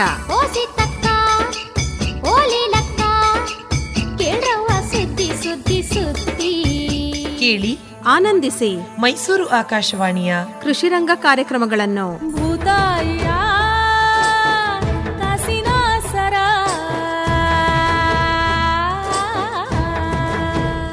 ಸಂಸ್ಕರಣೆ ಮಾಡುವಾಗ ನಮಗೆ ತುಂಬ ಥರದ ಪದಾರ್ಥಗಳನ್ನ ಮಾಡ್ಬೋದು. ಮೊದಲನೇದಾಗಿ ಈಸಿಯೆಸ್ಟ್ ಮೆಥಡ್ ಏನು ಅಂತಂದರೆ ಒಂದು ಪಲ್ಪಿಂಗ್ ಅಂತ ಹೇಳ್ತೀವಿ. ಆ ಹಣ್ಣನ್ನು ತಿರುಳು ತೆಗೆದು ಬಿಟ್ಟು ದೊಡ್ಡ ದೊಡ್ಡ ಡ್ರಮ್ಸ್ಗಳಲ್ಲಿ ತುಂಬಿಸಿಡೋವಂಥದ್ದಾಗಲಿ, ಅದನ್ನು ನಾವು ಪ್ಯಾಶ್ಚರೈಸ್ ಮಾಡಿ ಇಡೋವಂಥದ್ದು, ಹೀಟ್ ಹಾಕಿ ಮಾಡೋವಂಥದ್ದು, ಅಥವಾ ಪರ್ಮಿಸಬಲ್ ಪ್ರಿಸರ್ವೇಟಿವ್ಸ್ ಹಾಕಿ ಮಾಡೋವಂಥದ್ದು ಇರ್ಬೋದು. ಅದನ್ನು ಪಲ್ಪ್ ಮಾಡಿಟ್ಕೊಂಡ್ರೆ, ಇವಾಗ ಹಣ್ಣುಗಳು ಬಂದಿದೆ, ಹಣ್ಣುಗಳಿಂದ ಜಸ್ಟ್ ಪಲ್ಪ್ ಮಾಡಿಕೊಂಡು ಪ್ಯಾಕೆಟ್ಸಲ್ಲಿ ಕೂಡ ಇಡ್ಬೋದು. ಫ್ರೀಸ್ ಮಾಡಿ ಇಡುವಂಥದ್ದಾದರೆ -18°C ಅಷ್ಟರಲ್ಲಿ ಇಡಬೇಕಾಗುತ್ತೆ ತಾಪಮಾನದಲ್ಲಿ. ಇಲ್ಲ ಅಂತಂದರೆ ಇದನ್ನು ನಾವು ಯಾವಾಗ ಬೇಕೋ ಆವಾಗ ತಗೊಂಡು ಅದರಿಂದ ನಾವು ಬೇರೆ ಬೇರೆ ಐಸ್ ಕ್ರೀಮ್ ಇಂಡಸ್ಟ್ರಿಗಾಗಲಿ ಅಥವಾ ಜಾಮ್ ಮಾಡೋಕ್ಕಾಗಲಿ ಅಥವಾ ಬೇರೆ ಬೇರೆ ಥರದ ಡ್ರಿಂಕ್ಸ್ ಮಾಡಲಿಕ್ಕಾದ್ರೂ ನಾವು ಉಪಯೋಗಿಸ್ಬೋದು. ಇಲ್ಲ ಪಲ್ಪ್ ಮಾಡಿಬಿಟ್ಟೆ ನಾವು ಎಕ್ಸ್ಪೋರ್ಟ್ ಕೂಡ ಮಾಡ್ಬೋದಾಗುತ್ತೆ. ಈ ಪಲ್ಪಿಂಗ್ ಮಾಡೋದ್ರಿಂದ ಏನು ಅಂತ ಅಂದರೆ ಅದು ಸಿಪ್ಪೆ ತೆಗೆದುಬಿಟ್ಟು ಅದರಲ್ಲಿರೋವಂಥ ಬೀಜಗಳನ್ನ ತೆಗೆದು ಮತ್ತು ಅದಕ್ಕೆ ಅಂದರೆ ಅದರಲ್ಲಿ ಏನಾದರೂ ಬೇರೆ ನ್ಯೂನತೆಗಳಿದ್ದರೆ ಅದನ್ನು ವಿಂಗಡಣೆ ಮಾಡಿ ಅದನ್ನು ತೆಗೆದು ಹಾಕಿ ಬರೀ ಶುದ್ಧವಾಗಿರುವಂಥದ್ದು ಮತ್ತು ಆರೋಗ್ಯಪೂರ್ಣವಾಗಿರುವಂಥ ಒಂದು ಪಲ್ಪ್ ತೊಗೊಂಡು ನಾವು ಇಡಬೇಕಾಗತ್ತೆ. ಇಷ್ಟಾದ ಮೇಲೆ ಇನ್ನೊಂದು ವಿಧಾನ ಅಂತಂದರೆ ಡಿಹೈಡ್ರೇಷನ್. ನಾನು ಮೊದಲೇ ಹೇಳ್ತಾ ಇದ್ದೆ, ಹಣ್ಣು ಮತ್ತು ತರಕಾರಿಗಳಲ್ಲಿ ತುಂಬ ನೀರಿನಾಂಶ ಇರುತ್ತೆ. 80-90% ನೀರಿನಾಂಶ ಇರ್ತದೆ. ಆ ನೀರಿನಾಂಶನ ತೆಗೆದ್ರೆ ನಾವು ಆ ಹಣ್ಣು ತರಕಾರಿ 1 ವಾರ ಇರೋವಂಥದ್ದನ್ನು ನಾವು ತಿಂಗ್ಳುಗಟ್ಟಲೆ ಇಡ್ಬೋದು. ಈ ನೀರಿನಾಂಶ 80%ಇಂದ 10% ಕೆಳಗಡೆ ತನಕ ತರ್ಬೋದು. ಈ ನಿರ್ಜಲೀಕರಣ ಮಾಡುವಂಥ ಪ್ರೊಸೀಜರ್ಗೆ ನಾವು ಏನು ಉಪಯೋಗಿಸ್ಕೋಬೋದು ಅಂದರೆ, ನಾವು ಯೂಶ್ವಲಿ ನಮ್ಮಲ್ಲಿ ಇರೋ ಹಂಗೆ ಸನ್ ಡ್ರೈಯಿಂಗ್ ಮಾಡಿಕೊಂಡು ಬಿಸಿಲಲ್ಲಿ ಒಣಗಿಸ್ಕೊಳ್ಳೋದಾಗಲಿ, ಶೇಡ್ ಡ್ರೈಯಿಂಗ್ ಮಾಡೋದಾಗಲಿ, ಅಥವಾ ಯಂತ್ರಗಳನ್ನ ಉಪಯೋಗಿಸಿ, ಡಿಹೈಡ್ರೇಟರ್ಸ್ ಉಪಯೋಗಿಸಿ ನಾವು ಅದನ್ನ ಡಿಹೈಡ್ರೇಷನ್ ಮಾಡುವಂಥದ್ದು ತುಂಬ ಸುಲಭವಾದ ವಿಧಾನ. ಇದಕ್ಕೇನು ಜಾಸ್ತಿ ಪ್ರಿಪ್ರೇಷನ್ ಬೇಕಾಗಿರೋಲ್ಲ. ಅದಕ್ಕೆ ಸರಿಯಾದ ಹಂತದಲ್ಲಿ ಇರೋವಂಥದ್ದನ್ನು ತಗೊಂಡು ಹಣ್ಣು ಅಥವಾ ತರಕಾರಿನ ಕಟ್ ಮಾಡಿ ಪೀಸಸ್ ಆಗಿ ಕೂಡ ನಾವು ಡಿಹೈಡ್ರೇಷನ್ ಮಾಡ್ಬೋದು, ಇಲ್ಲ ಪೌಡರ್ ಫಾರ್ಮಲ್ಲಾದರೂ ಮಾಡಿಡ್ಬೋದು. ಮತ್ತು ಒಂದು kg ಇದ್ದರೆ ನಮಗೆ 100 ಗ್ರಾಮ್ ಡಿಹೈಡ್ರೇಟೆಡ್ ಪ್ರಾಡಕ್ಟ್ ಬರುತ್ತೆ. ಅಂದರೆ ನಾವು ಶೇಖರಣೆ ಮಾಡಬೇಕಾಗಿರೋ ಜಾಗ ಕೂಡ ಕಮ್ಮಿ ಆಗುತ್ತೆ, ಮತ್ತು ಪ್ಯಾಕೇಜಿಂಗ್ ಮೆಟೀರಿಯಲ್ ಕೂಡ ಕಡಿಮೆ ಬೇಕಾಗುತ್ತೆ ಈ ಥರ ಪ್ರೊಸೀಜರ್ ಮಾಡೋದ್ರಿಂದ. ನುಗ್ಗೆ ಸೊಪ್ಪಿನ ಪುಡಿ ಆಗ್ಬೋದು, ಅಥವಾ ಕರಿಬೇವಿನ ಸೊಪ್ಪಿನ ಪುಡಿ ಇರ್ಬೋದು, ಅಥವಾ ನಾವು ಬಾಳೆಹಣ್ಣನ್ನೇ ಆಗಲಿ, ಹಣ್ಣು ಅಥವಾ ಕಾಯಿನ ಕೂಡ ನಾವು ಬಾಕಾಹು ಅಂತ ಏನು ಕರಿತೀವಿ, ಬಾಳೆಕಾಯಿನ ಹುಡಿ ಅಂತ ಹೇಳ್ತೀವಿ, ಅದನ್ನು ಕೂಡ ಬಾಳೆಕಾಯಿನ ತೊಗೊಂಡು ಅದನ್ನು ಕಟ್ ಮಾಡಿ ನಾವು ಒಣಗಿಸಿ, ಬಿಸಿಲಲ್ಲೂ ಒಣಗಿಸ್ಬೋದು ಅಥವಾ ಡಿಹೈಡ್ರೇಟಲ್ಲೂ ಒಣಗಿಸಿ ನಾವು ಅದನ್ನು ಸಂಸ್ಕರಣೆ ಮಾಡ್ಬೋದು. ಈಗ ಸಂಸ್ಕರಣೆ ಅಂತ ಬಂದಾಗ ಈಗ ಫಸಲು ಜಾಸ್ತಿ ಇರ್ತದೆ ಮೇಡಮ್, ಆವಾಗಲೇ ಹೇಳಿದ್ರು ಪಲ್ಪ್ ಮಾಡ್ಬೋದು ಅಂತಂದ್ಬಿಟ್ಟು. ಭಾಳಷ್ಟು ಸಲ ನಾವೇನು ಅನ್ಕೋತೀವಿ, ಪಲ್ಪ್ಗೆ ಅಂತಂದರೆ ಅದನ್ನು ಶೇಖರಣೆ ಮಾಡಬೇಕು ಅಂದರೆ ಫ್ರೀಝಿಂಗ್ಗೆ ಹೋಗಬೇಕು ಅಂತ ಅನ್ಕೋತೀವಿ. ಅದಕ್ಕಾಗಿ ಫ್ರೀಝರ್ಸ್ ಬೇಕು, ಕಂಟಿನ್ಯೂಸ್ ಕರೆಂಟ್ ಸಪ್ಲೈ ಬೇಕು, ಇವೆಲ್ಲವೂ ನಮ್ಮ ಮುಂದ್ಗಡೆ ಪ್ರಶ್ನೆಗಳು ಉದ್ಭವ ಆಗುತ್ತೆ. ಅದಕ್ಕಾಗಿ ಭಾಳ ಸುಲಭವಾಗಿ ರಿಟಾರ್ಟ್ ಪೌಚಿಂಗ್ ಅಂತ ಮಾಡ್ತೀವಿ. ಅಂತಂದರೆ ಹಣ್ಣುಗಳನ್ನ ನಾವು ಅದನ್ನು ತಿರುಳನ್ನು ತಗೊಂಡು ಎಲ್ಲ ಮಿಕ್ಸಿಗೆ ಹಾಕೊಂಡು ಮಾಡ್ಕೊಂಡ್ಮೇಲೆ ಒಂದು ಪಾತ್ರೆಯಲ್ಲಿ ಸ್ವಲ್ಪ ಅದನ್ನು ಕುದಿ ಬರೋಂಗೆ ಕುದಿಸ್ಕೊಳ್ಳೋದು. ಅದಾದಮೇಲೆ ರಿಟಾರ್ಟ್ ಪ್ಯಾಕೇಜ್ ಅಂತಲೇ ಸ್ಪೆಷಲ್ ಬೇರೆ ಥರದ್ದು ವಿಶೇಷವಾದಂಥ ಒಂದು ಪ್ಯಾಕೇಜಿಂಗ್ ಇಟ್ಟಿರ್ತಾರೆ. ಅದರಲ್ಲಿ ಹಾಕಿ ಸೀಲ್ ಮಾಡಿ ಈ ಬಿಸಿ ನೀರಿನ ಒಳಗಡೆಗೆ ಇಡೀ ಪ್ಯಾಕೆಟನ್ನು ಹಾಕಿ ಒಂದು 15 ನಿಮಿಷ ಕುದಿಸಿ ಆಮೇಲೆ ಪ್ಯಾಕೆಟನ್ನು ತಗೊಂಡು ಗಾಳಿನಲ್ಲಿ ತಣ್ಣಗಾಗಿ ಇಟ್ಕೋತು ಅಂತಂದರೆ ಕನಿಷ್ಠ ಅಂದರೂ 3 ತಿಂಗಳು ಸಾಮಾನ್ಯ ವಾತಾವರಣದಲ್ಲೇ ಶೇಖರಣೆ ಮಾಡಿ ಇಟ್ಕೋಬೋದು. ಹಾಗಾಗಿ ಎಕ್ಸ್ಟ್ರಾ ಖರ್ಚುಗಳು ಬರೋದಿಲ್ಲ. ಈ ಪಲ್ಪನ್ನು ಐಸ್ ಕ್ರೀಮ್ ಅಂಗಡಿಗಳಿಗೆ ಅಥವಾ ಜ್ಯೂಸ್ ಅಂಗಡಿಗಳಿಗೆ ಎಲ್ಲವೂ ಕೂಡ ಸರಬರಾಜು ಮಾಡ್ಬೋದು. ನಾವು ಹಿಂದೆ ಒಂದು ಹಲಸಿನ ತಿರುಳನ್ನು ಶೇಖರಣೆ ಮಾಡೋದು ಹೇಗೆ ಅಂತ ಒಂದು ತಂತ್ರಜ್ಞಾನವನ್ನು ಅಭಿವೃದ್ಧಿಪಡಿಸಿದ್ವಿ. ಒಬ್ಬ ರೈತರಿಗೂ ಕೂಡ ಅದನ್ನು ಮಾಹಿತಿಯನ್ನು ಕೊಟ್ವಿ. ಚಿಕ್ಕಮಂಗ್ಳೂರಲ್ಲಿ ಸಕ್ರಾಯಪಟ್ಟಣ ಅಂತ ಇದೆ, ಅಲ್ಲಿ ಒಬ್ಬರು ರೈತರು ಅವ್ರೇನು ಮಾಡಿದ್ರು ಅಂತಂದರೆ ಅಲ್ಲಿ ಎಲ್ಲ ಅಲ್ಲಿ ಒಂದು ರೀತಿಯಾದ ಹಲಸು ಬರುತ್ತೆ. ಅಂತಂದರೆ ನಮ್ಮಲ್ಲಿ ಭಾಗದಲ್ಲಿ ಏನು ಅಂತಂದರೆ ಹಣ್ಣಾದ್ಮೇಲೆ ಅದು ಗಟ್ಟಿಯಾಗಿ ಸೊಳೆಗಳು ಇರ್ತವೆ. ಅಲ್ಲಿ ಏನು ಅಂತಂದರೆ ಹಣ್ಣಾದಮೇಲೆ ಆ ಸೊಳೆಗಳೆಲ್ಲ ಮೆದುವಾಗಿಬಿಟ್ಟಿರ್ತವೆ, ಅದು ಯಾರೂ ಮುಟ್ಟೋದೂ ಇಲ್ಲ. ಅದನ್ನು ಹಾಗೇ ಮರದಲ್ಲಿ ಬಿದ್ದು ಅವು ದನ ಕರುಗಳು ತಿಂದು ಹಾಳಾಗುತ್ತೆ. ಅಂಥ ತಿರುಳುಗಳನ್ನ, ಕಾಯಿಗಳಿಂದ ಹಣ್ಣುಗಳನ್ನ ತಿರುಳುಗಳನ್ನ ತಗೊಂಡು ಅವನು ಹಣ್ಣಿನ ತಿರುಳನ್ನು ಮಾಡಿ ಶೇಖರಣೆ ರಿಟಾರ್ಟ್ ಪ್ಯಾಕಿಂಗ್ ಮಾಡಿ ಮಾರಾಟವನ್ನು ಮಾಡ್ತಾಯಿದ್ದೆ. ಅವನು ಒಂದು ಹೆಜ್ಜೆ ಮುಂದೆ ಹೇಗೆ ಹೋದ ಅಂತಂದರೆ ಈ ಬೆಂಗಳೂರಲ್ಲೆಲ್ಲವೂ ಈ ದೋಸೆ ಬ್ಯಾಟರ್ಗಳನ್ನ ಸಪ್ಲೈ ಮಾಡ್ತಾರೆ, ದೋಸೆ ಹಿಟ್ಟನ್ನು. ಅದಕ್ಕೆ ಈಗ 1 kgಗೆ 100 ಗ್ರಾಮ್ ಹಲಸಿನ ತಿರುಳನ್ನು ಮಿಕ್ಸ್ ಮಾಡಿಬಿಟ್ಟು ಇನ್ನೂ 50 ರೂಪಾಯಿ ಎಕ್ಸ್ಟ್ರಾ ಇಟ್ಕೊಂಡು ಮಾರಾಟ ಮಾಡಲಿಕ್ಕೆ ಅವನು ಪ್ರಾರಂಭ ಮಾಡ್ದ. ಇದರಿಂದ ಅವನು ಹೇಳಿದ್ದು ಅಂದರೆ ಹೆಚ್ಚಿಗೆ ಅವನು ಲಾಭವನ್ನು ಗಳಿಸ್ತಾ ಇದ್ದೀನಿ ಅಂತಂದ್ಬಿಟ್ಟು. ನಿರ್ಜಲೀಕರಣ ಅಥವಾ ಡಿಹೈಡ್ರೇಷನ್ಗೆ ಹೋಗ್ತೀವಿ ಅಂತಂದ್ರೂ ಇಲ್ಲಿ ಏನು ಅಂತಂದರೆ ಭಾಳಷ್ಟು ಜನಕ್ಕೆ ಏನು ಅಂತಂದರೆ ಅದಕ್ಕೊಂದು ನಮಗೆ ಡ್ರೈಯರ್ ಬೇಕು, ಅದಕ್ಕೆ ಒಂದು 50-60 ಸಾವಿರ ರೂಪಾಯಿ ಬರುತ್ತೆ, ಕಂಟಿನ್ಯೂಸ್ ಎಲೆಕ್ಟ್ರಿಸಿಟಿ ಬೇಕು, ಇವೆಲ್ಲವೂ ತಲೆ ಒಳಗಡೆ ಹೋಗುತ್ತೆ. ಹಾಗಾಗಿ ಭಾಳ ಸುಲಭವಾಗಿ ಮಾಡುವಂಥ ಒಂದು ವಿಧಾನ ಏನಂತಂದರೆ ಪಾಲಿಸೋಲಾರ್ ಡ್ರೈಯರ್ಸ್ಗಳಂತ ಮಾಡ್ಕೊಳ್ಳುವಂಥದ್ದು. ನಮಗೆ ಎಷ್ಟು ಅಗಲಕ್ಕೆ ಸೈಜ್ಗೆ ಬೇಕೋ ಆ ಸೈಜ್ಗೆ ಪಾಲಿಸೋಲಾರ್ ಡ್ರೈಯರ್ಗಳನ್ನ ಮಾಡ್ಕೊಳ್ಳುವಂಥದ್ದು. ಇದು ನಮಗೆ ಈ ಪಾಲಿ ಹೌಸ್ಗಳಿರುತ್ತವಲ್ಲ, ಸೇಮ್ ಅದೇ ರೀತಿ ಇರುತ್ತೆ. ಅಂತಂದರೆ ಒಂದು GI ಫ್ರೇಮ್ನಲ್ಲಿ ಮೇಲ್ಗಡೆ ಪಾಲಿಥಿನ್ ಶೀಟ್ ಹಾಕಿ ಇಟ್ಟಿರ್ತೀವಿ. ಒಳಗಡೆ ನಮಗೆ ಫ್ರೇಮ್ ಒಂದು ಮಾಡಿಸ್ಕೊಂಡು ಅದರೊಳಗೆ ಟ್ರೇಗಳನ್ನ ಇಟ್ಕೋಬೋದು. ಅದರೊಳಗಡೆಗೆ ನಾವು ಯಾವುದೇ ಪದಾರ್ಥಗಳನ್ನ, ಎಲೆಗಳಾಗ್ಬೋದು ಅಥವಾ ಬೀಜಗಳು ಬೇಕಾದರೆ ಅಥವಾ ಯಾವುದೇ ಪೌಡ್ರ್ ಮಾಡ್ಕೊಳ್ಳೋಕ್ಕೂ ಕೂಡ ಒಣಗಿಸ್ಕೋಬೋದು. ಅದನ್ನು ಏನು ಅಂದರೆ ಬಿಸಿಲಲ್ಲಿ ಇಟ್ಟಿರಬೇಕು ಅಷ್ಟೇ, ಅದಕ್ಕೆ ಯಾವುದೇ ರೀತಿಯ ಎಲೆಕ್ಟ್ರಿಸಿಟಿ ಸಪ್ಲೈ ಕೂಡ ಬೇಕಿಲ್ಲ. ಇದರಲ್ಲಿ ಏನಾಗುತ್ತೆ ಅಂತಂದರೆ ನಾವು ಬಿಸಿಲಲ್ಲಿ ಇಟ್ಟಾಗ ಆ ಸೂರ್ಯನ ಕಿರಣಗಳು ಒಳಗಡೆ ಹೋದಾಗ ಹೊರಗಡೆ ಉಷ್ಣಾಂಶ 30 ಡಿಗ್ರಿ ಇತ್ತು ಅಂತಂದರೆ ಈ ಚೇಂಬರ್ ಒಳಗಡೆ 60 ಡಿಗ್ರಿ ಇರುತ್ತೆ. ಹೊರಗಡೆ ನೀವು 3 ರಿಂದ 4 ದಿವಸ ಒಣಗಿಸುವಂಥದ್ದನ್ನ ಒಳಗಡೆ ಸುಮಾರು 8 ರಿಂದ 10 ತಾಸು ಒಳಗಡೆ ಒಣಗಿಸ್ಬೋದು. ಮತ್ತು ಗುಣಮಟ್ಟನೂ ಕೂಡ ತುಂಬಾ ಚೆನ್ನಾಗಿರುತ್ತೆ. ಹಾಗಾಗಿ ಸುಮಾರು ಒಂದು 5,000 ರೂಪಾಯಿ ಖರ್ಚುಗಳನ್ನೇ ಈ ಥರದಂಥ ಪಾಲಿಸೋಲಾರ್ ಡ್ರೈಯರ್ಗಳನ್ನ ನಿರ್ಮಿಸ್ಕೊಳ್ತು ಅಂತಂದರೆ ಅವರು ಭಾಳ ಕಡಿಮೆ ಖರ್ಚಿನಲ್ಲಿ ಉತ್ತಮ ಗುಣಮಟ್ಟದ ಒಣ ಪದಾರ್ಥಗಳನ್ನ ತಯಾರಿ ಮಾಡ್ಕೊಳ್ಳಿಕ್ಕೆ ಸಾಧ್ಯ ಆಗುತ್ತೆ. ನಂತರ ನಾವು ಬೇರೆ ಬೇರೆ ವಿಧಾನಗಳು ನಾನು ಹೇಳ್ತಾ ಬರ್ತೀನಿ. ಒಂದು ಸಕ್ಕರೆ ಅಲ್ಲಿ ಸಂಸ್ಕರಣೆ ಮಾಡುವಂಥ ಜಾಮು, ಜೆಲ್ಲೀಸು, ಕ್ಯಾಂಡೀಸು, ಫ್ರೂಟ್ ಲೆದರ್ ಅಂತ ಹೇಳ್ತೀವಿ, ಫ್ರೂಟ್ ಬಾರ್ಸ್ ಅಂತ ಹೇಳ್ತೀವಿ, ಅದನ್ನು ಮಾಡ್ಬೋದು. ಇನ್ನೊಂದು ಉಪ್ಪನ್ನು ಉಪಯೋಗಿಸ್ಕೊಂಡು ಅದನ್ನು ಪ್ರಿಸರ್ವೇಟಿವ್ ಆಗಿ ಉಪ್ಪಿನಕಾಯಿಗಳನ್ನು ಮಾಡುವಂಥದ್ದಾಗ್ಬೋದು. ಮತ್ತು ವಿನೆಗರ್ ಫರ್ಮೆಂಟೇಷನ್ ಟೆಕ್ನಾಲಜಿಲಿ ವೈನ್ಸ್ ಮಾಡೋದಾಗಲಿ, ವಿನೆಗರ್ಸ್ ಮಾಡೋದಾಗಲಿ, ಸಾರ್ ಕ್ರಾಟ್ ಅಂತ ಕ್ಯಾಬೇಜಲ್ಲಿ ಮಾಡೋದಿರ್ತದೆ. ಸೊ ಅವೆಲ್ಲದೂ ನಾವು ಎಲ್ಲ ಥರದ್ದು ಸಂಸ್ಕರಣೆನೂ ಮಾಡ್ಬೋದು. ನಿಮಗೆ ಹೆಚ್ಚಿನ ನಿಮಗೆ ಇದ್ರ ಬಗ್ಗೆ ತಿಳ್ಕೋಬೇಕು ಅಥವಾ ಮಾಡಬೇಕು, ಹ್ಯಾಂಡ್ಸ್ ಆನ್ ಟ್ರೈನಿಂಗ್ ಬೇಕು ಅಂತಂದರೆ ನಮ್ಮ ತೋಟಗಾರಿಕಾ ಮಹಾವಿದ್ಯಾಲಯದಲ್ಲಿ ಬಂದು ನೀವು ಕಲ್ತ್ಕೋಬೋದು. ನೀವು ಬೆಳೆಯುವಂಥ ಬೆಳೆಗಳನ್ನ ನೀವೇ ತೊಗೊಂಡು ಬಂದು ಮಾಡ್ಬೋದು, ಅಥವಾ ನಮ್ಮಲ್ಲಿ ಸಿಗುವಂಥದ್ದನ್ನ ನಾವು ನಿಮಗೆ ಪ್ರತಿಯೊಂದು ನಾವು ಹೇಳ್ಕೊಡ್ತೀವಿ. ನಾವಿಬ್ಬರೂ ಅದೇ ಕಾಲೇಜಲ್ಲಿ ಇದ್ದೀವಿ. ಸೊ ಇಷ್ಟು ಹೇಳಿಬಿಟ್ಟು ನಾನು ಇದರಲ್ಲಿ ತುಂಬ ನಿಮಗೆ ಉದ್ಯಮಶೀಲತೆ ಇದೆ ಅನ್ನೋದು ನಾನು ನಿಮಗೆ ಹೇಳ್ತಾ ಇದ್ದೀನಿ. ಈ ಸಂಸ್ಕರಣೆಗೆ ಹೋಗಬೇಕು ಅಂತಂದರೆ ಮೂಲಭೂತವಾಗಿ FSSAI ಲೈಸೆನ್ಸನ್ನ ಒಂದು ತಗೊಳ್ಳೇಬೇಕು. ಹಾಗಾಗಿ ಇದು ತಗೋಬೇಕು ಅಂತಂದಾಗ ಗೂಗಲ್ನಲ್ಲಿ ಫಾಸ್ಟ್ಕೋಸ್ ಅಂತ ಒಂದು ವೆಬ್ಸೈಟ್ ಇದೆ. ಅದರಲ್ಲಿ ಕ್ಲಿಕ್ ಮಾಡ್ತು ಅಂತಂದರೆ ನಿಮಗೆ ಅದರಲ್ಲಿ ಭಾಳಷ್ಟು ಮಾಹಿತಿಯನ್ನು ಕೇಳುತ್ತೆ ನಿಮ್ಮ ಉದ್ಯಮದ ಬಗ್ಗೆ. ಅದನ್ನು ಫಿಲ್ ಮಾಡ್ಕೊತಾ ನಿಮಗೆ ಅದನ್ನು ಅಪ್ಲೈ ಮಾಡಬೇಕಾದಾಗ ನಿಮಗೊಂದು ಆಧಾರ್ ಕಾರ್ಡ್ ಬೇಕು, ಮೊದಲು ಒಂದು ಫೋಟೋ, ಮತ್ತು ನೀವು ಯಾವ ಜಾಗದಲ್ಲೇ ನೀವು ಅವು ಪದಾರ್ಥಗಳನ್ನ ತಯಾರಿ ಮಾಡ್ತೀರಾ ಅಂದ್ಬಿಟ್ಟು ಅದೊಂದು ಫೋಟೋ, ಮತ್ತು ಒಂದು ₹500 ಫೀಸ್ ಕಟ್ಟಬೇಕು. ಇದನ್ನೆಲ್ಲನೂ ಹಾಕಿ ನೀವು ಇದರಲ್ಲಿ ಸಬ್ಮಿಟ್ ಮಾಡ್ತು ಅಂತಂದರೆ ಒಂದು 15 ದಿವಸದಲ್ಲೇ ನಿಮಗೆ ಒಂದು FSSAI ಲೈಸೆನ್ಸ್ ಬರುತ್ತೆ. ನೀವು ತಯಾರಿ ಮಾಡಿದಂಥ ಪದಾರ್ಥಗಳನ್ನು ಒಂದು ಪ್ಯಾಕಿಂಗ್ ಮಾಡಿ ಲೇಬಲ್ ಮಾಡ್ತಿರಲ್ಲ, ಅದರ ಮೇಲೆ ಈ ಲೈಸೆನ್ಸ್ ನಂಬರ್ನ ಹಾಕಿ ನೀವು ಮಾರುಕಟ್ಟೆ ಮಾಡೋದ್ರಿಂದ ಭಾಳ ಸುಲಭವಾಗಿ ನಿಮ್ಮ ಪದಾರ್ಥಗಳನ್ನ ಮಾರುಕಟ್ಟೆ ಮಾಡ್ಬೋದು, ಹೆಚ್ಚಿನ ಲಾಭವನ್ನು ಕೂಡ ಗಳಿಸಬಹುದು. ಒಮ್ಮೆ ನೀವು ಲೈಸೆನ್ಸ್ ತಗೊಂಡ್ರೆ 5 ವರ್ಷದವರೆಗೂ ಅದು ಇರುತ್ತೆ. ಬೇಕು ಅಂದಾಗ ನವೀಕರಣ ಕೂಡ ಮಾಡ್ತಾ ಹೋಗ್ಬೋದು. ರೇಷ್ಮೆ ರಂಗ ರೇಷ್ಮೆ ಕೃಷಿ ತಾಂತ್ರಿಕತೆಗಳನ್ನು ಕುರಿತ ಬಾನುಲಿ ಸರಣಿ. ರೇಷ್ಮೆ ಕೃಷಿ ತರಲಿದೆ ಹೆಚ್ಚಿನ ಆರ್ಥಿಕತೆ, ಅದಕ್ಕಾಗಿ ಅಳವಡಿಸಿ ಆಧುನಿಕ ತಾಂತ್ರಿಕತೆ. ಪ್ರತಿ ಬುಧವಾರ ಸಂಜೆ 6:50 ಕೃಷಿ ರಂಗದಲ್ಲಿ ಬರಲಿದೆ ಬಾನುಲಿಯಲ್ಲಿ ರೇಷ್ಮೆ ಐಸಿರಿ. ನುರಿತ ವಿಜ್ಞಾನಿಗಳಿಂದ ತಾಂತ್ರಿಕ ಮಾಹಿತಿ, ರೈತರ ಅನುಭವದ ಮಾತು, ನೇರ ಫೋನ್ ಇನ್ ಕಾರ್ಯಕ್ರಮಗಳು, ರೇಷ್ಮೆ ಕೃಷಿ ತರಬೇತಿ ಕಾರ್ಯಕ್ರಮಗಳು ಹಾಗೂ ಸರಣಿಯ ಉತ್ತಮ ಕೇಳುಗರಿಗೆ ಆಕರ್ಷಕ ಬಹುಮಾನ. ರೇಷ್ಮೆ ರಂಗ ಬಾನುಲಿ ಸರಣಿಯ ವಿಶೇಷ. ರೇಷ್ಮೆ ಕೃಷಿ ಬೆಳೆಯಲು ಹರುಷದಲ್ಲಿ ರೇಷ್ಮೆಯಲ್ಲಿ ಕಾಣಿರಿ ಐಸಿರಿ. ಆಲಿಸಿ, ಅನುಸರಿಸಿ. ಭಾಗ್ಯಲಕ್ಷ್ಮಿ ನೆಲೆಸಲು ಮನೆಯಲ್ಲಿ ಸಿರಿ ತರಲು ರೇಷ್ಮೆ ಕೃಷಿ ಬೆಳೆಯಿರಿ. ಪ್ರತಿ ಬುಧವಾರ ಸಂಜೆ 6:50 ಕೃಷಿ ರಂಗದಲ್ಲಿ ಮೂಡಿಬರುತ್ತಿದೆ ರೇಷ್ಮೆ ಕೃಷಿ ತಾಂತ್ರಿಕತೆಗಳನ್ನು ಕುರಿತ ಬಾನುಲಿ ಸರಣಿ ರೇಷ್ಮೆ ರಂಗ.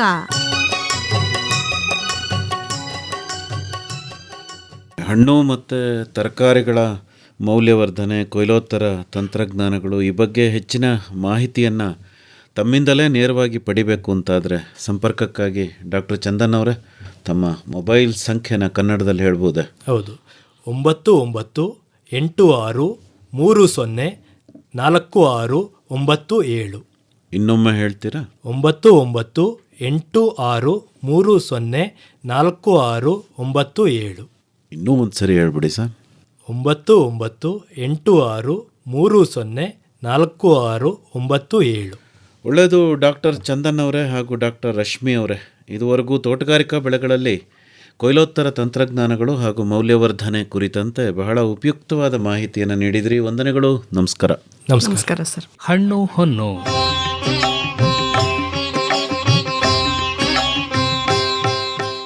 ಇದುವರೆಗೆ ತೋಟಗಾರಿಕಾ ಬೆಳೆಯಲ್ಲಿ ಕೊಯ್ಲೋತ್ತರ ತಂತ್ರಜ್ಞಾನಗಳು ಮತ್ತು ಮೌಲ್ಯವರ್ಧನೆ ಕುರಿತ ಸಂವಾದದಲ್ಲಿ ಭಾಗವಹಿಸಿದ್ದವರು ಮೈಸೂರು ತಾಲೂಕು ಯಲಚನಹಳ್ಳಿಯ ತೋಟಗಾರಿಕಾ ಮಹಾವಿದ್ಯಾಲಯದ ವಿಜ್ಞಾನಿಗಳಾದ ಡಾಕ್ಟರ್ HB ರಶ್ಮಿ ಹಾಗೂ ಡಾಕ್ಟರ್ ಕೆ ಚಂದನ್.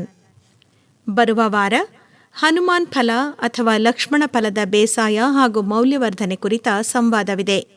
ಪಾಲ್ಗೊಳ್ಳಲಿದ್ದಾರೆ ಮೈಸೂರು ತಾಲೂಕು ಯಲಚನಹಳ್ಳಿಯ ತೋಟಗಾರಿಕಾ ಮಹಾವಿದ್ಯಾಲಯದ ಸಹ ಪ್ರಾಧ್ಯಾಪಕರಾದ ಡಾಕ್ಟರ್ HB ರಶ್ಮಿ ಮತ್ತು KR ನಗರ ತಾಲೂಕು ಗಂಧನಹಳ್ಳಿಯ ಕೆ ಪ್ರಬೋಧ್.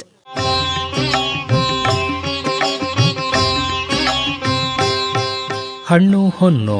ತೋಟಗಾರಿಕೆ ಬೆಳೆಗಳಲ್ಲಿ ಸಮಗ್ರ ಬೇಸಾಯ ಕ್ರಮಗಳು ಮತ್ತು ಸುಸ್ಥಿರ ಕೃಷಿಯ ಬಾನುಲಿ ಸರಣಿ ಕೇಳಿದಿರಿ. ಹೂವು ಹಣ್ಣು ತೂಗುವಾಗ ಭೂಮಿ ತಾಯಿಗೆ ಹಬ್ಬದ ಹಾಡು, ಹಬ್ಬದ ಹಾಡು.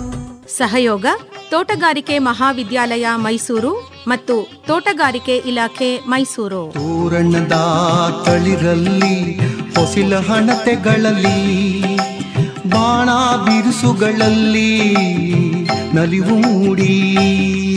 ನೆರವು ಆರ್ ಲೋಕೇಶ್ವರಿ. ನಿರ್ಮಾಣ ಎನ್ ಕೇಶವಮೂರ್ತಿ. ಹಣ್ಣು ಹೊನ್ನು.